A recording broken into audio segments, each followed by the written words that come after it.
जी अस्सलाम वालेकुम। हुकूमत बनाने के लिए जोड़ तोड़ जारी है, मुलाकातें जारी हैं, इन सब पे बात करेंगे। लेकिन उससे पहले दो इश्यूज़ पे बात करेंगे। एक, मौलाना फजलुर रहमान साहब के बंदे ने आके कह दिया है कि नवाज शरीफ साहब बिल्कुल ठीक आ रहे हैं मानसरा में। उसके हवाले से क्या बात की है उन्होंने, उस पर बात करेंगे। और उसके साथ साथ मरीम नवाज शरीफ साहिबा ने बड़े फ़ख्र के साथ एक बंदे को तोड़ा है, PTI के जो आज़ाद उम्मीदवार थे हल्का एन 121 से, उस पर बात करेंगे।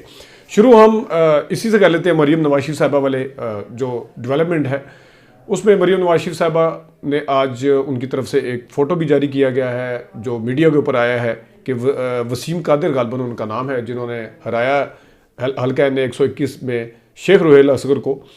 अगरचे वो 2013 में पहले MPA थे PMLN के, लेकिन उसके बाद PMLN ने उनको टिकट नहीं दिया था, यानी उनको इस काबिल नहीं समझा था कि शेख रुहेल के ऊपर फोकियत दी जाए। तो वो फिर PTI की हमायत के साथ इस दफ़ा वो नामजद हुए और PTI की हमायत के साथ वो जीते और उन्होंने वहाँ पे वोट लिए अच्छे खासे, और जिसके नतीजे में उनको वो जीत के सामने आए। 78,000 गालबन वोट थे या 17,000 शेख रुहेल के थे, 78 इस तरह का कोई नंबर है। तो अब बड़े फ़ख्र के साथ ये चीज़ें बताई जा रही हैं कि फ़लाने ने हमें ज्वाइन कर लिया है, PTI के उम्मीदवार ने हमें ज्वाइन किया है।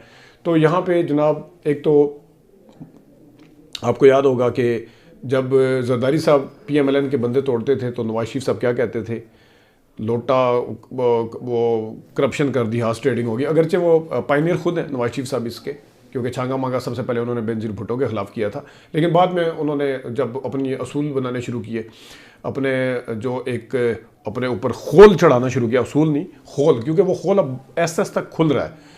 जिस तरीके से उन्होंने अपने बयानियों को दफन किया था वो भी आपके सामने है, जिस तरीके से उन्होंने अभी इस्टेब्लिशमेंट की सपोर्ट ली है वो भी आपके सामने है, जिस तरीके से उन्होंने भरपूर तरीके से जजों से हमायत ली है, अपने मुकदमे माफ़ कराए, वो भी आपके सामने है। और जो कहते थे कि अभी हम उसूल की सियासत करते हैं, हम इक़्तिदार की सियासत करते हैं, कोट एंड कोट बता रहा हूँ, हम इक़्तिदार की सियासत नहीं करते, वो सारा कुछ अब नज़र आ रहा है। जिस बंदे ने वोट लिया इमरान खान के बयानिए के ऊपर, इमरान खान का बयानिया क्या था वो आपके सामने है। इमरान खान के बयानिया के ऊपर राना सनाउल्लाह से लेके शहबाज शरीफ, मरीम नवाज़ क्या कहते थे वो आपके सामने है। इमरान खान की पार्टी के ऊपर बैन लगाना चाहते थे, कलअदम करार देना चाहते थे, वो भी आपके सामने है। 9 मई के हवाले से इमरान खान साहब क्या कहते हैं और 9 मई के हवाले से इमरान खान साहब का मौक़िफ़ क्या है, और 9 मई के ऊपर जो PTI के उम्मीदवार हैं और जो अवाम है उन्होंने क्या कहा और PTI का मौक़िफ़ क्या है, ये सब आपके सामने है। लेकिन इसके बावजूद भी जो उनका वोट अच्छा लगता है, उनका पूरा एक आज़ाद उम्मीदवार तोड़ा है, वो बहुत अच्छा लगता है। वो पूरे उसी बयानिए के साथ जिसकी ऐसी तैसी फेरने की कोशिश की PMLN ने, और जिसको पता नहीं डन एंड डस्टेड कहा, जिसको पता नहीं क्या क्या कहा, उस बंदे की हमायत के अंदर जब उस बंदे को वोट दिए PTI के वोटर ने, सपोर्टर ने उस बंदे को इमरान खान के उस नैरेटिव के ऊपर दिए। खुद तो इनकी इतनी औकात थी कि एक दफ़ा MPA बने, उसके बाद वो जीते नहीं, और PMLN ने खुद इस काबिल नहीं समझा था कि उनको टिकट दें। बयानिया जो था वो इमरान खान का था, बयानिया जो था टोटल वो इमरान खान का था, नाम इमरान खान का था, भले वो आज़ाद उम्मीदवार थे सब कुछ, लेकिन PTI के वोटर सपोर्टर को पता था कि इमरान खान का जो नामजद करदा उम्मीदवार ये है। तो उसको लेके आज मोहतरमा खुश हो रही हैं।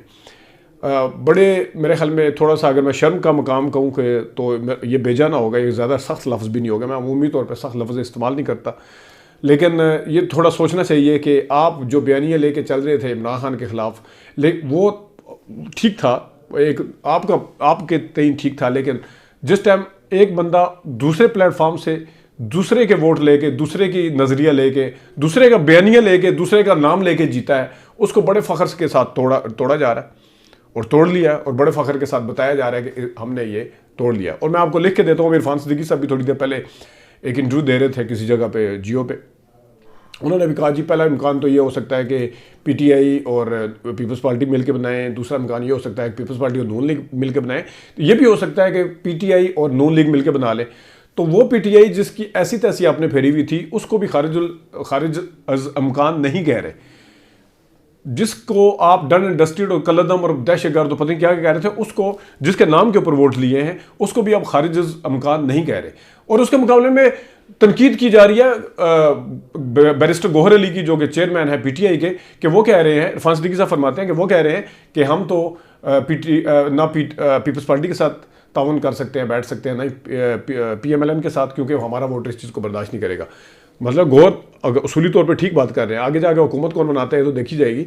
लेकिन इधर से जिसके खिलाफ आपने पूरी कैंपेन चलाई, मजहब कार्ड खेला, मुगद्दारी का वो चलाया, मुल्क का सबसे बदतरीन विलन जो था वो आपकी नज़र में इमरान खान था, उसके नाम के ऊपर वोट डालने वाले भी आपके लिए अजीज़ हैं, और उनके नाम पर जीतने वाले आज़ाद उम्मीदवार जिनको आप कहते हैं कि खर्ज इम्कान नहीं है, वो भी आपके लिए अजीज़ है। सब कुछ आपके लिए अजीज़ है। तो ये एक सोचने का मकाम है। और दूसरा, आप देखेंगे किस तरीके से जो NA-15 का नतीजा रोका गया है, वहाँ पे मैंने जिस तरह पहली वाली वीडियो में बताया था कि उनके पास NA-45 जो फॉर्म 45 का कुछ भी ऐसी सॉलिड चीज़ नहीं है। बस वैसे ही कि वो ज़ाहिर है उन्होंने अपने दामाद को जिताना होगा दोबारा, वहाँ से कैप्टन सफदर के ख्वाब अधूरे रह गए, तो उन्होंने दोबारा से चैलेंज किया है। बस कुछ नहीं है। लेकिन इसमें हैरान कुन बात क्या है कि पहले तो मुस्तफा नवाज खोखर ने साथ दिया इस्लामाबाद में PTI के उम्मीदवार का, कि हमारे पास भी फॉर्म 45 आया, उसमें PTI का उम्मीदवार जीता गया। चलो मुस्तफा नवाज खोखर को आप कह सकते हैं कि वो उनकी सोच और तरह की है। फिर जिब्रान नासिर आए, उनको भी आप कह सकते हैं लिबरल, वहाँ कराची में। और फिर इसके बाद जो है वो जमात इस्लामी वाले आए, इमरान शफीक हल्का NA-56 से, जहाँ पे हनीफ अब्बासी को जिताया। उन्होंने भी कहा कि हमारे पास फॉर्म 45 जो है उसके मुताबिक जो है PTI का उम्मीदवार शहर रियाज जीता हुआ है। चलें, किसी हद तक आप कह सकते हैं, आप सोच सकते हैं कि मौलाना फजल रहमान जिन्होंने कोई कसर नहीं उठा के रखी हुई पिछले 10-12 साल में इमरान खान के खिलाफ बोलने की, उनका बंदा जो खुद भी फतवे भी लगाते हैं, सारा कुछ करते हैं, मुफ्ती कफ़ायतुल्लाह खुद जो लड़ रहे थे NA-115 से, उन्होंने आके क्या कहा है? उन्होंने आके कहा है कि मैं शहजादा गुस्तासफ जिन्होंने नवाज शरीफ को हराया, जिन्होंने मुझे हराया, उसको मुबारकबाद पेश करता हूँ। ये कह रहे हैं कि धांधली हुई है, कोई धांधली नहीं हुई, बस ये हुआ कि PTI ने अपने वोटर को निकाला बाहर, हम नहीं निकाल सके। नवाज शरीफ साहब जो है वो जेन्युइन तरीके से हारे हैं, वो इस तरह नहीं हारे कि वो आप उसके कि धांधली हुई है। तो ये कौन अब कह रहा है? मौलाना फजल रहमान का बंदा कह रहा है। किसके बंदे के हक में कह रहा है? इमरान खान के बंदे के हक में कह रहा है। अब इससे बड़ी कोई गवाही अगर है तो फिर आप सामने ला के रख दें। दूसरा, ये चीज़ें जो मुलाकातें हो रही हैं उसमें फार्मूले तय हो रहे हैं, उसमें MKM अपने रख रही है, गवर्नरशिप मांगी है MKM ने, और उसके साथ वफाक में तरक्याती बजट वगैरह में अपना हिस्सा मांगा है। उसके ऊपर फिर उन्होंने कहा कि हमारी पीपल्स पार्टी के साथ मामला ठीक करवाए जाएँ। नवाज शरीफ साहब ने कहा है कि ये शहबाज शरीफ साहब की ड्यूटी लगाता हूँ, उन्होंने शहबाज शरीफ साहब को कहा है कि आप इसके हवाले से कुछ करें। तो इस किस्म की शराइत रखी हैं। और दूसरा सुनने में आया कि पीपल्स पार्टी के सेंट्रल एग्जीक्यूटिव कमेटी की जो मेंबरान हैं उनका मानना ये है कि बिलावल भुट्टो जो हैं वो अगले प्राइम मिनिस्टर होने चाहिए।